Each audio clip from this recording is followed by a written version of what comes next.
शिवपुराण भगवान रुद्र के ब्रह्मा जी के मुख से प्रकट होना।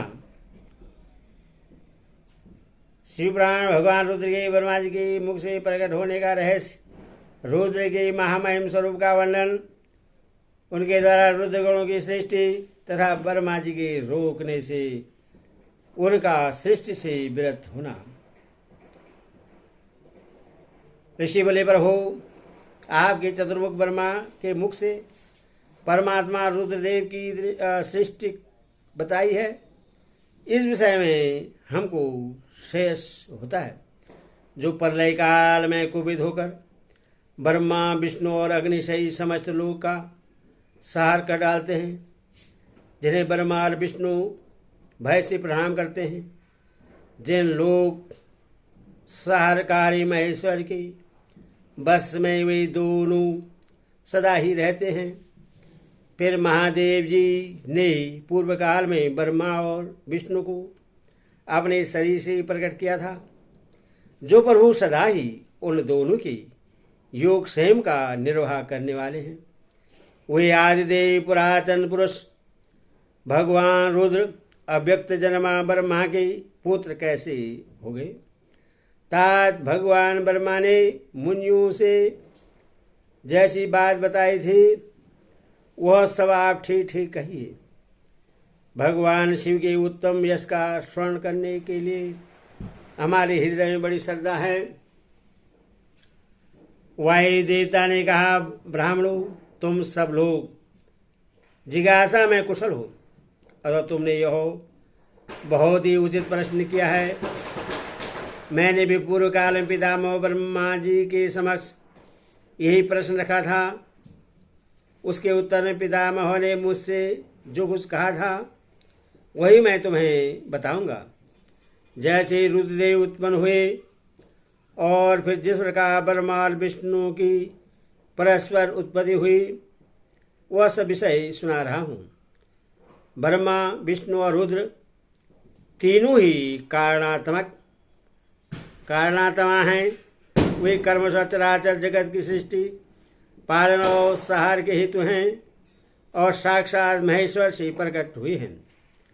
उनमें परम ऐश्वर्य विद्यमान है। वे परमेश्वर से भावित उनकी शक्ति से अधिष्ठित हैं, सदा उनके कार्य करने में समर्थ होते हैं। पूर्व काल में पिता महेश्वर ने ही उन तीनों को तीन कर्मों में नियुक्त किया था।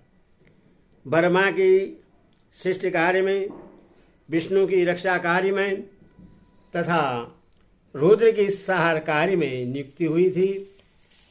कल्पांतर में परमेश्वर शिव के प्रसाद से रुद्रदेव ने ब्रह्मा और नारायण की सृष्टि की थी। इसी तरह दूसरे कल्प में जगन्मय ब्रह्मा ने रुद्र तथा विष्णु को उत्पन्न किया था। फिर कल्पांतर में भगवान विष्णु ने भी रुद्र तथा ब्रह्मा की सृष्टि की थी। इस तरह पुनः ब्रह्मा से नारायण की और रुद्रदेव ने ब्रह्मा की सृष्टि की। इस प्रकार भिन्न भिन्न कल्पों में ब्रह्मा विष्णु और महेश्वर परस्पर उत्पन्न होते और एक दूसरे का हित चाहते हैं। और उन कल्पों के वृत्तांत को लेकर महेशगण उनके प्रभाव का वर्णन क्या करते हैं। प्रत्येक कल्प में भगवान रुद्र के आविर्भाव का जो कारण है उससे बता रहा हूँ। उन्हीं के प्रादुर्भाव से ब्रह्मा जी की सृष्टि का प्रभाव अभेषण रूप से चलता रहता है। ब्रह्मांड से उत्पन्न होने वाले ब्रह्मा प्रत्येक कल्प में प्रजा की सृष्टि करके प्राणियों की वृद्धि न होने से जब अत्यंत दुखी हो मूर्छित हो जाते हैं, तब उनके दुख की शांति और प्रजा वर्ग की वृद्धि के लिए उन कल्पों में रुद्रगणों के स्वामी काल स्वरूप नील लोहित महेश्वर रुद्र अपने कारणभूत परमेश्वर की आज्ञा से ब्रह्मा जी के पुत्र होकर उन पर अनुग्रह करते हैं। वही तेजो राशि अनामय अनादि अनंत धाता भूसहारक और सर्वव्यापी भगवान इस परम ऐश्वर्य से संयुक्त परमेश्वर से भावित और सदा उन्हीं की शक्ति से अधिष्ठित हो उन्हीं के चिन्ह धारण करते हैं, उन्हीं के नाम से प्रसिद्ध हो, उन्हीं के समान रूप धारण कर उनके कार्य करने में समर्थ होते हैं। इनका सारा व्यवहार उन्हीं परमेश्वर के समान होता है। ये उनकी आज्ञा के पालक हैं। सहस्त्रों सूर्य के समान उनका तेज है। वे अर्धचंद्र को आभूषण के रूप में धारण करते हैं। उनके हार बाजूबंद और कड़े सरमय हैं। वे मूछ की मेखला धारण करते हैं। जलंधर, विरिच और इंद्र उनकी सेवा में खड़े रहते हैं तथा हाथ में कपाल खंड उनकी शोभा बढ़ाता है। गंगा की ऊंचाई तरंगों से उनके पिंगल वर्ण वाले केश और मुख भीगे रहते हैं। उनके कमरण्य कैलाश पर्वत के विभिन्न प्रांत टूटी हुई दाढ़ वाले सिंह आदि वन्य पशुओं से आक्रांत हैं। उनके बाएं कानों के पास गोलाकार कुंडल झिलमिलाता रहता है। वे महान वृक्ष पर सवारी करते हैं। उनकी वाणी महान मेघ की गर्जना के समान गंभीर है। कांति प्रचंड अग्नि के समान उद्दीप्त है और बल पराक्रम ही भी महान है। इस प्रकार ब्रह्मपुत्र महेश्वर का विशाल रूप बड़ा भयानक है।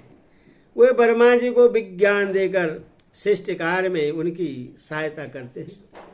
अतः रुद्र के कृपा वर्षा से प्रत्येक कल्प में प्रजापति की प्रजा दृष्टि प्रभाव रूप से नित्य बनी रहती है। एक समय ब्रह्मा जी ने नील लोहित भगवान रुद्र से सृष्टि करने की प्रार्थना की। तब भगवान रुद्र ने मानसिक संकल्प से द्वारा बहुत से पुरुषों की सृष्टि की। वे सबके सब उनके अपने ही समान थे। सबने जटाजूट धारण कर रखे थे। सभी निर्भय, नीलकंठ और त्रिनेत्र थे। जरा और मृत्यु उनके पास नहीं पहुंचने पाती थी। चमकीले सूर्य उनके श्रेष्ठ आयु थे। उन रुद्रगणों ने संपूर्ण 14 भुवनों को आशासित कर लिया था। उन विविध रुद्रों को देखकर पितामह ने रुद्रदेव से